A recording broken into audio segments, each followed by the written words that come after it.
Hi everybody, it's Friday and I had my surgery on Tuesday. It went well. Before I went into surgery, Dr. Den Hartog, I asked him, am I going to get a hard cast or a soft cast? I've kind of seen both. And he said, well, it depends on how bad the rupture is. If there's a bunch of like spaghetti strings, he described it as kind of gross, and he had to, really finesse the tendon back together, that I would need a hard cast. And if it was kind of a more smooth procedure, then I would just need a soft cast. So luckily I did wake up to a soft cast. It's just a soft cast with a splint in it. Going into surgery, I was nervous, obviously. I was thinking positive thoughts as much as I could. I got an IV in my hand. I was given some anti-anxiety medication through my IV, and that seemed to help. I was kind of entering like a fight or flight response as I was laying there getting ready, but that helped a lot. I got a nerve block. That was kind of tough. They gave me 2 shots in my leg to numb my lower leg. And then I had surgery. I kind of had some retrograde and anterograde amnesia from the anesthesia, which is normal. So I don't remember a lot after getting the nerve block shots. And the first thing I remember was waking up with my clothes on, which was kind of interesting. I didn't know how. I assume I got them on myself. I just don't remember. Some of the things from the first day were a little hazy. I was told the nerve block would last approximately 12 hours. It ended up lasting a lot longer than that, and I'm kind of grateful because I think if it would have worn off in my sleep, that wouldn't have been good, because I did experience a good amount of pain after the nerve block wore off. It wore off at about 36 hours. It was kind of all gone by that point. I personally like to avoid pain medication or drugs of really any kind, but in this case, I am going to utilize medicine here and there. I am taking aspirin so I don't get any blood clots. That's an important one according to the doctors. So I am going to heed their advice and do that for a while. I did take Tylenol the first few days. I'm not anymore. I'm not taking any anti-inflammatory drugs. I think some acute inflammation is good for healing. Obviously, you don't want it to become overblown. And I do think sometimes anti-inflammatory drugs can supposedly maybe blunt some of your healing. Maybe it's negligible and maybe it's not, I don't know. But for me, I'm just not, I've found that I can manage my inflammation locally by, raising my leg and putting it on my memory foam pillow thing. And that seems to be good for me. I'm not putting any weight on my foot currently. The physician's assistant told me, you can put a little bit of weight on it. I do a little bit when I'm using my crutches, but I mostly go around in my knee rover. Some additions, I got these pads for my crutches. That's way more comfortable than the do-it-yourself towel method. I'll put those in the description if you're interested in them. Another piece I've gotten is to take showers. I took my first shower a few days ago, and I have this little bag thing that I bought that goes over my leg, and it doesn't seem like it's going to work, but it like clamps down at the top. It's pretty elastic, and it maintains its shape well, so it was able to hold out all the water. So that was good. Glad I had that. I use my my walker for showers. That seems to be the best thing for that. Before I get into a little bit of the nutrition ideas I have to optimize my recovery, I just want to tell you kind of my thoughts, some of my thoughts that have been going on the last few days.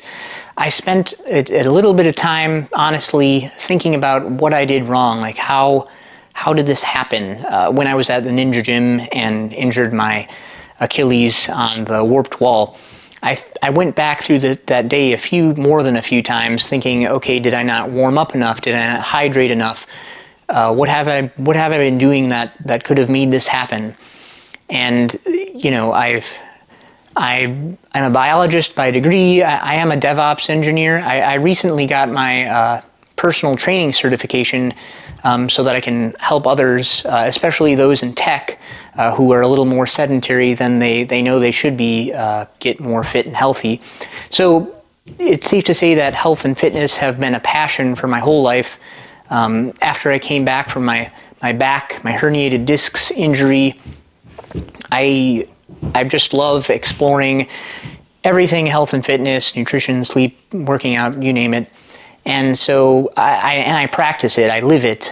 So, you know, I eat well, I sleep well, I train intelligently, all of those things. I avoid toxins, you know, it gets a little ridiculous, everything that I do. But this still happened. I warmed up, I was hydrated. And so I'm saying this to say that bad things happen. Things happen, and no matter what you do, you can't account for every little variable or every little thing in your life. Like, bad things happen. It's inevitable. And that's another point. You don't need to label it as a bad thing. I think in my case, in this case, it's beneficial to take kind of a stoic point of view. Like, this thing happened. I'm not going to attach good or bad to it. It happened, and now what matters is how I react to it. So I'm choosing to move past this. This happened. There's nothing I could have done to make it not happen. But now I need to turn this into something positive, and I'm going to. I truly believe that I have an advantage now. You know, my goal is to get on American Ninja Warrior, and I truly believe that this injury is going to give me an advantage. And again, to be frank, I have a story now. I have a comeback story, and I'm going to capitalize on that. And I know I'm going to learn a lot along the way about healing serious injuries. I already am. I've kind of dove into the research on nutrition, so I could talk a little bit about that today. And I'll get to that in a moment. We're all going to have obstacles and setbacks in our lives, and it doesn't matter how these things happened.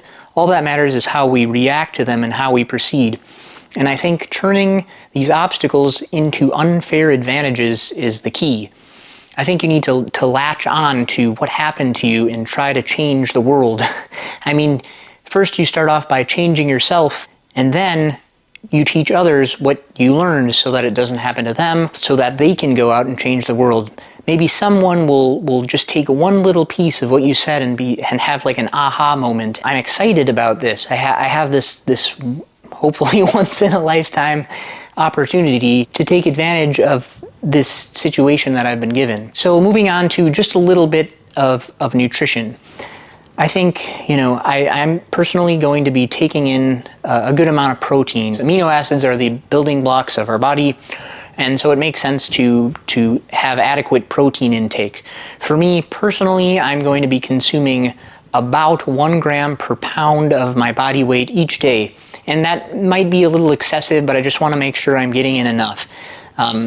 For healing of my body, to maintain some of my muscle, since I'm more sedentary right now, I don't want to lose a lot of muscle. I'm not going to be tracking calories meticulously or anything like that. I'm not trying to lose weight right now. Right now I'm trying to focus on healing.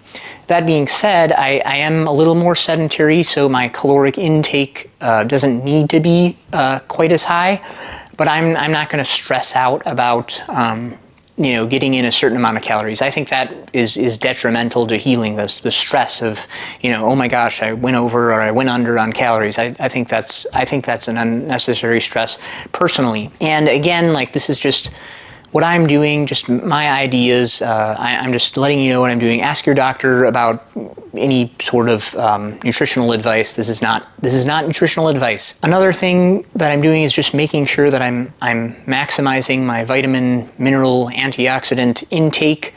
I just want to make sure I'm giving my body everything that it needs to heal. And so I've done some research, a little bit of research specifically on tendon repair and tendon healing. And some things that have come up are collagen peptides in particular. I will be taking some collagen peptides. Maybe I'll put a link below into the kind that I'm using. I'm just taking a scoop a day. I found this interesting study, a human randomized control trial actually in 2022, specifically about collagen peptides and Achilles tendon healing. And what it found was that 5 grams of collagen peptides compared to a placebo group paired with resistance training for both groups, they found that the Achilles tendon of the collagen group had a higher cross-sectional area. I did find some more studies. These are rat studies using vitamin C, and they actually ruptured the Achilles tendons of rats, and they compared what giving vitamin C to one group and giving a placebo to the other group would do. And it was a high dose. It would be a pretty high dose for a human. I think it was like 150 milligrams per rats, and you know, that would be grams and grams of vitamin C for humans. And so you don't want to take a ton of certain vitamins. Again, ask your doctor about this stuff. But with these mice, they found that the Achilles tendon, it stimulated more healing with the vitamin C. There's other studies and research suggesting that vitamin D is beneficial for tendon to bone healing. Zinc, vitamin A, vitamin E.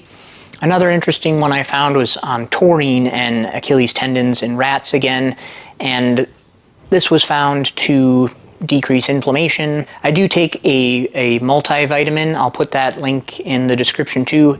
It's derived from whole foods, and that's just a personal preference. I like when they're derived from whole foods. What else? I am taking collagen, and I am taking taurine powder as well. I just use a bulk supplements, taurine I believe it is. I also am making sure I'm getting my fruits and vegetables just to get antioxidants from a variety of different sources. Currently, I probably need to change this, but I'm taking Emergen-C. It just has like a pretty high dose of vitamin C, and I've seen a little bit of research saying combining vitamin C and collagen might be beneficial. Vitamin C supposedly stimulates collagen production, so I'm making sure to get a little bit higher of a dose of vitamin C. If you have experienced an injury, it would be awesome if you could share maybe some things that you've done that you noticed were helpful in overcoming that injury. So next time I check in, I think it'll be sometime next week. I have my post-op appointment, not this Monday, but the following Monday. So I'll check in after that, and I think they're going to remove the stitches then. I'll be put back into my air cast, and hopefully some form of physical therapy starts soon after that. Later on, I have an appointment with this clinic called Rejuve. They do things like stem cells and PRP, platelet-rich plasma, prolotherapy. So I will be having an appointment with them. I look forward to hearing what they have to say, and if they can possibly help me optimize my healing even more. I'll let you know how that goes once we get there. So I hope you'll stick with me in this story from ruptured Achilles tendon to American Ninja Warrior. I'll see you next time.